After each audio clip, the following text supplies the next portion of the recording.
¿Compensa comprar un coche eléctrico en 2026?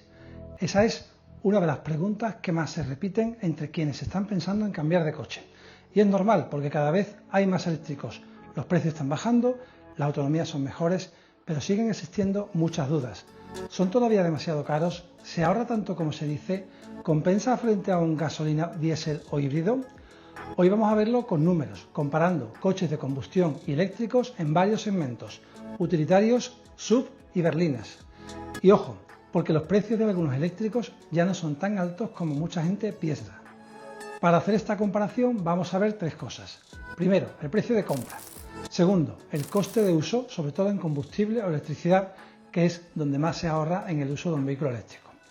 Y tercero, ¿en qué casos puede compensar realmente comprar un eléctrico ahora en 2026? Porque la clave no es solo cuánto cuesta el coche cuando lo compras, sino cuánto te cuesta tenerlo durante varios años. Detalle que muchos usuarios de coches de combustión se les escapa a la hora de preguntar, mirar o informarse sobre un vehículo eléctrico. Vamos a empezar por los coches pequeños, los utilitarios. Aquí es donde todavía vemos una diferencia importante entre combustión y eléctrico, aunque cada vez es menor. Y con las subvenciones del plan Auto Plus incluso puede llegar a ser menor un coche eléctrico que un coche de gasolina o diésel. Tenemos ejemplos como el Dacia Sandero de gasolina entre 14 y 15.000 euros, el Hyundai i20 de gasolina alrededor de 18.000 a 21.000 euros, el Renault Clio de gasolina o híbrido también entre 18.000 o 24.000 euros, el Toyota Yaris híbrido aproximadamente entre 22.000 o 26.000 euros. Es decir, si lo que quieres es gastar lo mínimo posible en la compra de un utilitario de gasolina sigue siendo muy difícil de batir. Pero ahora vamos con los eléctricos. En 2026 ya hay eléctricos urbanos y compactos bastante más asequibles que hace unos años. Por ejemplo, el Dacia Spring entre 16 a 18.000 euros, que como digo con las ayudas puede bajar bastante. El Citroën E3, con ofertas se pueden encontrar desde unos 16.500 euros. El BYD Dolphin Surf, que en la versión más económica partimos de unos 19.000 euros y también con algunas ofertas del concesionario. Renault 5 E-Tech, alrededor de 24.000 euros, siempre como digo antes de ayuda. Y también nos encontramos con el Renault Twingo Electric, del cual hemos hecho un vídeo recientemente, te lo pongo aquí arribita en el vídeo, que con las ayudas lo podemos obtener entre 13 y 14.000 euros. Aquí hay que matizar algo muy importante. Muchas veces se mezclan precios oficiales, descuentos de marca, financiación y ayudas públicas. Por eso podemos ver diferencias enormes entre el precio de tarifa y el precio anunciado. Pero el mensaje principal es este. En 2026 ya hay eléctricos pequeños que, con ofertas y ayudas, pueden estar incluso por debajo de homólogos de combustión. Pasamos ahora a los SUV, uno de los segmentos más vendidos en España. Aquí los precios de los coches de combustión ya son bastante más altos y por eso la diferencia con los eléctricos se reduce. En SUV de combustión o híbridos podemos encontrar algunos ejemplos como el Dacia Duster gasolina o híbrido entre 19.000 a 27.000 euros, Hyundai Tucson híbrido entre 33 y 45.000 euros, el Kia Sportage gasolina o híbrido aproximadamente entre 32 o 44.000 euros, el Nissan Qashqai microhíbrido o e-Power entre 31.000 y 43.000 euros o el Toyota Corolla Cross híbrido alrededor de entre 36.000 a 42.000 euros. Y ahora vamos con los SUV eléctricos. Aquí encontramos modelos bastante interesantes. El Kia EV3 desde 31.800 euros en ofertas. Y con ayudas y descuentos algunos medios lo sitúan incluso entre 22 o 23.000 euros. El Hyundai Kona eléctrico, alrededor de 32.000 euros a 39.000 euros dependiendo de versiones y descuentos. El BYD Atto 3, que con ayudas y ofertas puede rondar de 25 a 28.000 euros. El Tesla Model Y, en torno a 42.000 euros de tarifa, aunque con ayudas y descuentos puede bajar a los 36.000. El Volvo X30, desde unos 31.500 euros en oferta. En este segmento la cosa cambia bastante, como hemos visto en precio, ya que un SUV híbrido medio ya se va fácilmente por encima de los 33.000 o 35.000 euros y algunos eléctricos con ofertas y ayudas se mueven en cifras parecidas. Por eso, si estás mirando un SUV familiar, haces muchos kilómetros y puedes cargar en casa, el eléctrico empieza a ser una opción muy seria partiendo de que ya de por sí el precio de compra es muy similar al precio de compra de su equivalente en combustión. Vamos ahora con las berlinas. Aquí el mercado ha cambiado muchísimo, porque muchas marcas han reducido la oferta de berlinas tradicionales de combustión, mientras que las eléctricas han ganado mucho protagonismo. En berlinas de combustión o híbridas podemos tener ejemplos como el Toyota Corolla Sedan, alrededor de unos 29 a 35.000 euros, el Skoda Octavia de gasolina, diésel o híbrido entre 30 y 42.000 euros, el Volkswagen Passat, un gran coche, normalmente alrededor de unos 40.000 euros o más bien a partir de unos 40.000 euros. Tenemos también el BMW Serie 3, gasolina, diésel o híbrido, desde unos 45.000 euros, que pudiendo superar fácilmente a los 60.000 si coge más motorización o más equipamiento. Y ahora, si miramos berlinas eléctricas, tenemos el Tesla Model 3, desde unos 35.000 euros, que con las ayudas se puede quedar en unos interesantes 29.000 euros. El BYD desde 32.700 euros con ayudas. El Hyundai Ioniq 6, que con ayudas y descuentos puede estar a partir de 35.000 euros aproximadamente. Tenemos también el reciente lanzamiento del Mazda 6e, que desde unos 38.400 euros puede ser tuyo con oferta de la concesión. Como ya vemos, en berlinas, el eléctrico puede ser incluso más competitivo en precio que en otros segmentos. Un Tesla Model 3, un BYD o un Hyundai Ioniq 6 ofrecen mucha potencia, buena autonomía, mucho equipamiento y precio que no solo no están tan lejos de una berlina híbrida o diésel, sino que incluso pueden llegar a ser más económicos.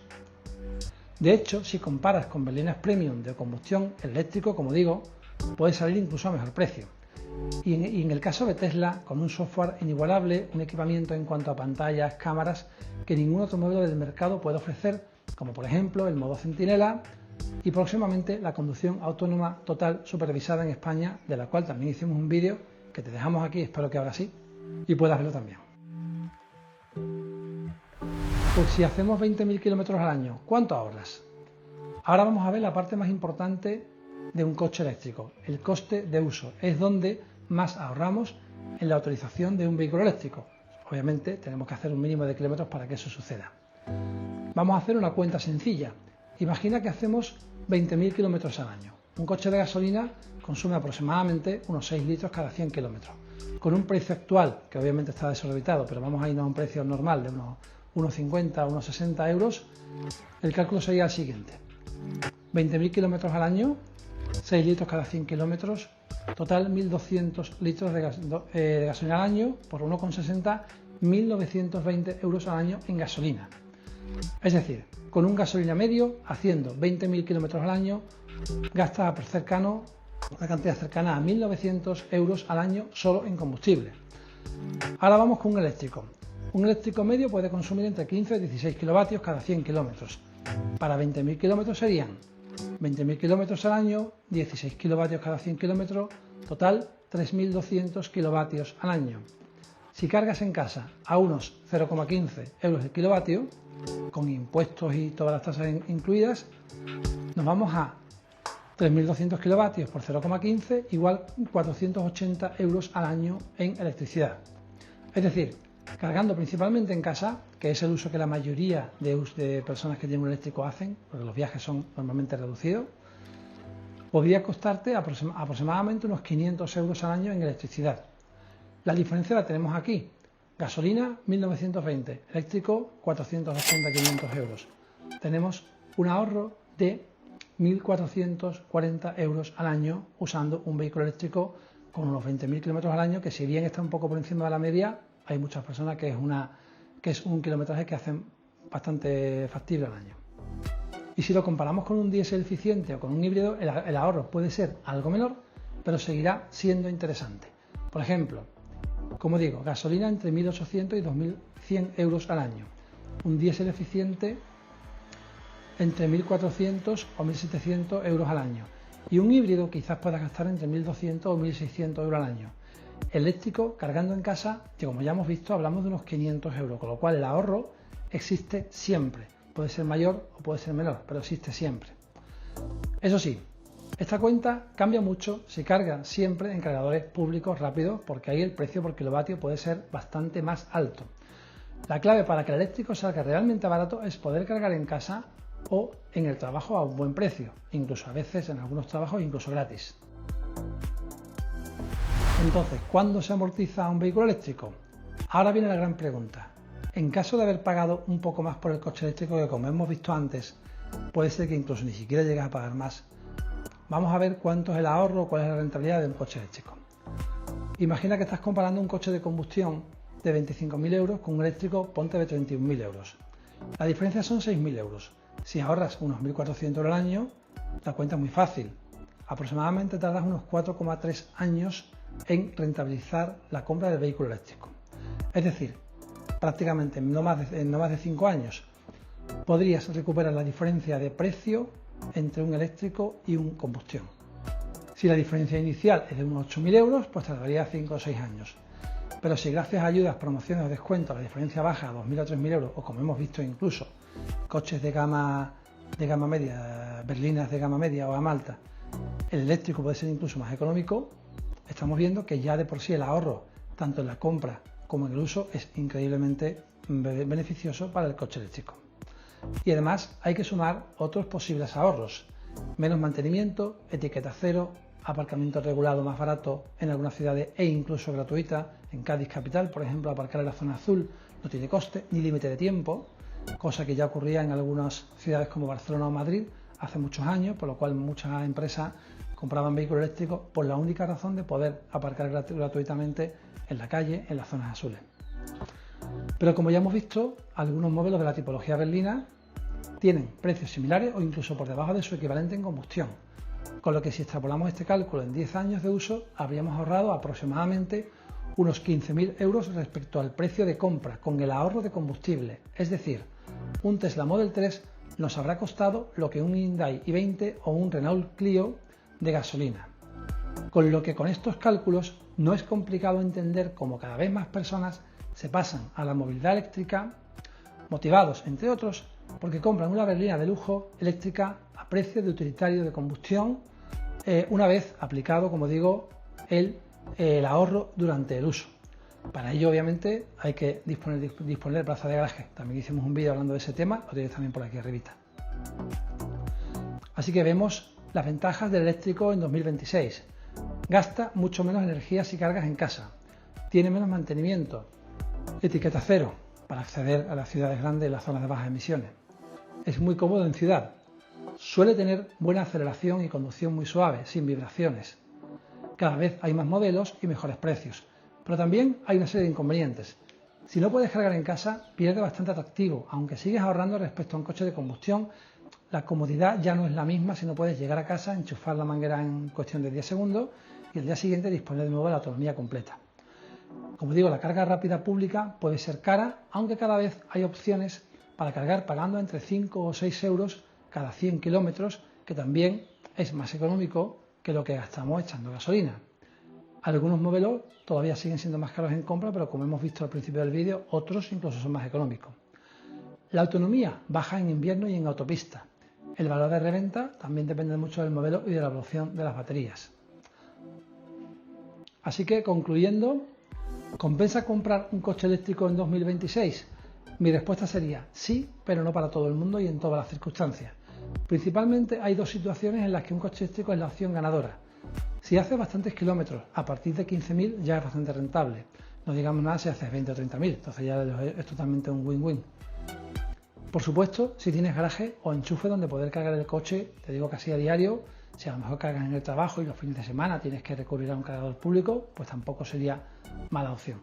Sobre todo si el viernes dejas el coche cargado a tope y aguantas todo el fin de semana porque no viajes o te muevas por la zona de la ciudad, ¿no?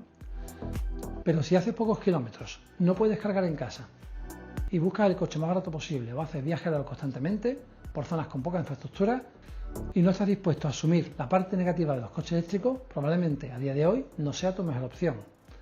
Pero la clave es esta: no mires solamente el precio de compra, mira el coste total: compra, energía, mantenimiento, ayudas, impuestos, seguro y valor de reventa. Y con estos números, en 2026 ya no es una opción rara ni exclusiva. En muchos casos, como digo, puede salir realmente rentable. Y ahora te pregunto, si tuvieras que cambiar de coche este año, ¿Comprarías un gasolina, un híbrido o un eléctrico? Déjamelo en comentarios porque me interesa saber qué opinas.